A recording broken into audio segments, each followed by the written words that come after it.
Hello everyone. So today we are going to be talking about the four states of matter, also known as phases. Today your topic is phases. Your goal: I can explain the differences between the three phases. So the four main states of matter you do need to write in your notes section is a solid, liquid, gas, and plasma. Okay, you guys should know this pretty well by now, but we are going to kind of go through it and talk about different properties and what makes them different. Okay, so first off, we need to know what a substance is. So go ahead and type out the word substance and highlight that, and then type out the definition after that. So substance is matter with a uniform and unchanging composition. So I want you guys to think of some examples of substances, which is something that is uniform and an unchanging composition. Well, a good example of that would be water. Water is something that typically does not change. It just stays as water unless if you make it change, but that could be for anything. So something that is uniform and unchanging, with uniform and unchanging composition. All right, this chart. You do not need to type this chart in your notes, but you may need to come back to this point for another slide in your digital notebook, which I will show you. If you go to your next place, oh look, there's a chart and it's the exact same thing. So go ahead and pause right here on this slide and go ahead and fill out that next chart. Once you have that filled out, come back to the video because you will need it for the slide after that, and I'll explain what each of these mean. All right, so first let's talk about what each thing is. Here you have definite shape, which means does it keep its shape? Definite volume, which means can you measure how much you have? What happens when the temperature increases? And is it compressible? Can you put your hand on it and press it in and make it take up less space overall? So solids, it does have a definite shape. So the shape doesn't really change, the shape of the atoms. Definite volume, yes, you can measure it. Also, back to definite shape, yes, you could change the shape of solids, but that's more like on its own. If you set a pencil on a table, that pencil doesn't just melt into the table, it keeps its shape. So that's what that's talking about. All right, it does have definite volume. You can measure how much you have. Temperature increase, there is a small expansion.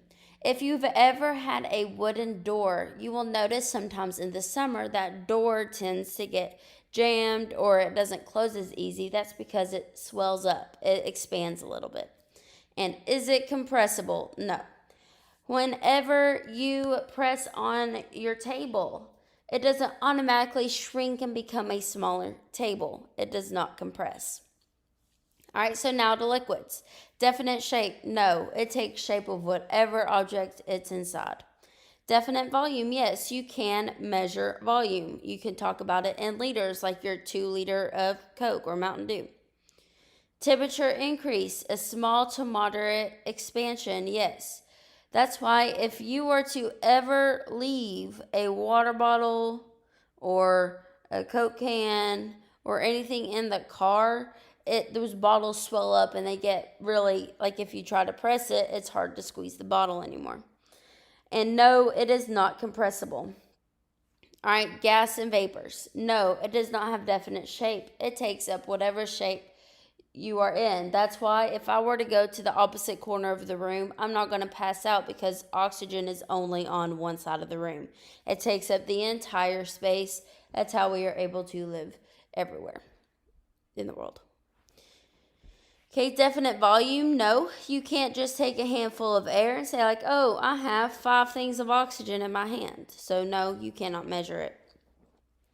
temperature increase, there is a large expansion. So we actually have an entire unit later on just on gases, and we'll have tons of examples on how there is a large expansion when the temperature rises. And is it compressible? Yes. That's how you get your propane tanks. That's also how you get your helium tanks. They add pressure to it, and you're able to contain it and compress it into the tanks. So there is a particle difference in the particle arrangement. So I have a little love story for you guys. A solid, that is like those relationships that have just newly bloomed. They are always all over each other. There's hardly any space between them when they're walking in the hallways. You would think they are one person because of how close they are together. So those are solids. The particles are so packed in together. They are touching. They are close by. They're always like on top of each other. So those are your solids. Now we get to the liquids. Those are those relationships. They still like to touch. They like to hold hands, but they're not all over each other. So there's a little bit of connection, but it's not crazy. So those would be your liquids. And you see in this picture, the liquid, they're still close together, but there is space in between each atom. So that's like somebody holding hands with another person. Now gases. Those are like those people who are not together. They just broke up. They don't want to hold hands. They don't want to hug. They just want to stay away from each other. There is tons of space between them. So that would be like a gas. So here's another way you can see it, how the solids are slowly packed in. Liquids are still close, but there's space, and then gases don't touch at all. All right, so true or false? I want you guys to think on this. A liquid conforms to its container, which is true. A solid has definite shape, but a changeable volume. False. Okay, so solids keep their shape. Their volume doesn't change just with it sitting there. The volume also stays the same. Okay, there is one important word, vapor, specifically water vapor. Is that the same thing as gas? Okay, so the word gas and vapor are not interchangeable. So again, make sure you write or type out these two words and their definition. So a gas is a substance that is naturally gaseous at room temperature, like gasoline or helium. Vapor is the gaseous state of a substance that's usually a liquid at room temperature, like steam. So that's why water vapor is heard instead of just water gas, because at room temperature, water is liquid.